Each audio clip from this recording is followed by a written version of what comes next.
The internet can be a very perilous place, not just for people like myself, but also children. And so it was no surprise that last week Microsoft Messenger introduced a report sex offender button. That's the corporate way of doing things, but at a more grassroots level, there's no trained support team, but instead there's this man who pretends to be this girl, stalks the chat rooms and waits for beardy old men to bite. After a bit of prodding, the alleged pervs turn on their webcams, flash up their faces, and very soon they're on catchaperv.com, where there's a video of each one as they realise exactly what they've got themselves into. I went to the historic city of Oxford to meet up with the founder of Catch a Perv, Gary. If there was one amongst all of these that was a pervert, are you in a position to spot which one it is? I would look for the one that was balding, but they seem to have a nice crop of hair on all of them. Apart from that one guy seems to be losing a little bit of a receding. Yeah.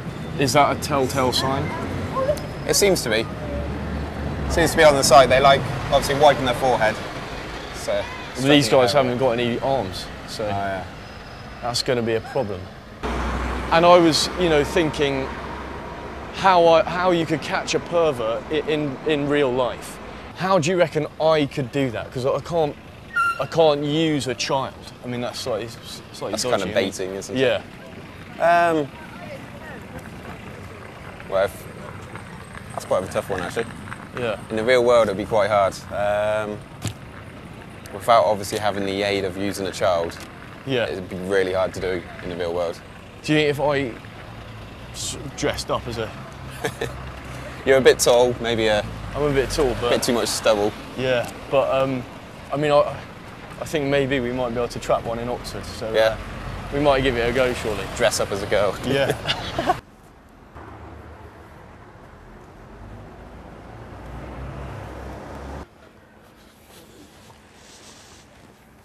Excuse me, do you know what the train station is? Get off me, you bloody perv!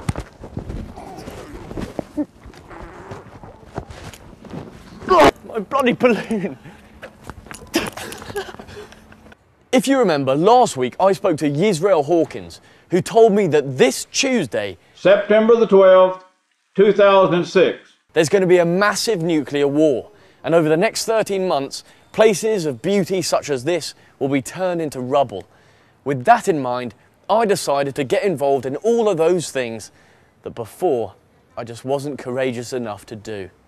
Last Wednesday I ate some sushi for the first time, on Thursday I planted a banana tree, and on Friday I entered the UK finals of the World Air Guitar Championship against my will.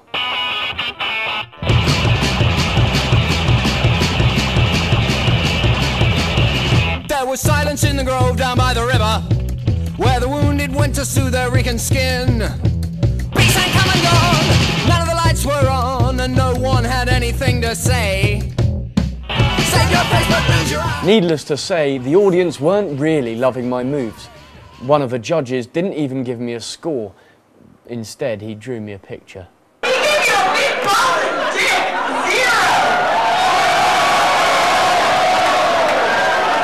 Well, the only reason I did that is because I'm under the impression that the world is going to end on Tuesday. If it doesn't, I'm going to give Yisrael a call, because I'll be bloody pissed off with him.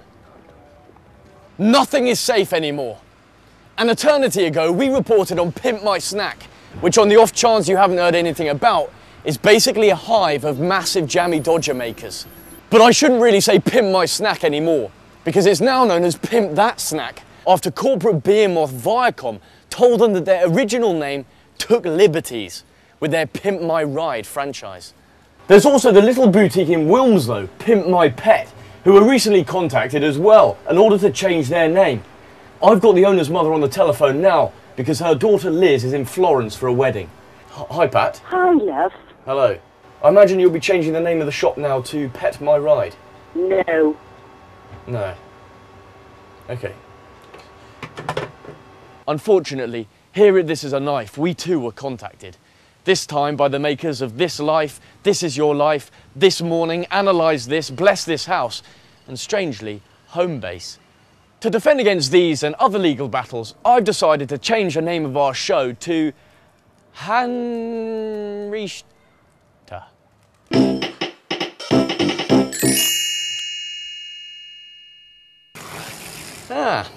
Finally on Hanrichte, more and more people have been staring at their computer screens for long periods of time at the fairly self-explanatory staregame.com. And then last Friday, that girl from Rocket Boom pranced around Central Park looking for real people to have stare-offs with. It did appear to titillate her somewhat, but I think that the game of staring could be vastly improved. So I formulated a novel idea, which I'm going to offer to you absolutely free. My new game is called Stare Assault. It's a bit like the original game, except you're forced to listen to a monologue pre-recorded especially for you by your opponent. Let's give it a go now. Matt, are you ready? Yep. Press play now, please. Hi, Matt. It's good to be here with you. Watching you, noticing in the corner of my eye a little leaf on your nose. Hello, Donald, this is your mother. You left your braces in the bath. Oh God, the wind's picking up now. Some people said they killed a swan because they thought its name was Donald. Yes, the leaf is moving a little on your nose. Matt. Hello, ich bin cheese.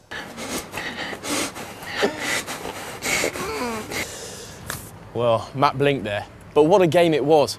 In fact, let's see if this game takes off. A This Is a Knife t-shirt will be going straight to the first person who sends us footage of him or herself doing it with another person. Well, that's the end of the show. Just to remind you about our blog, which is updated daily. And of course, there's the podcast, which I imagine you are now subscribed to. Well, all that's left now is to announce our upcoming assault on London town, which I briefly touched on in the longer show last week. In the spirit of improveverywhere.com, I'm going to be staging a huge stunt in central London involving a massive amount of people. If you want to join in, we've set up a website, so trot along there and fill in your contact details. Go on, pimp my link, or just follow it.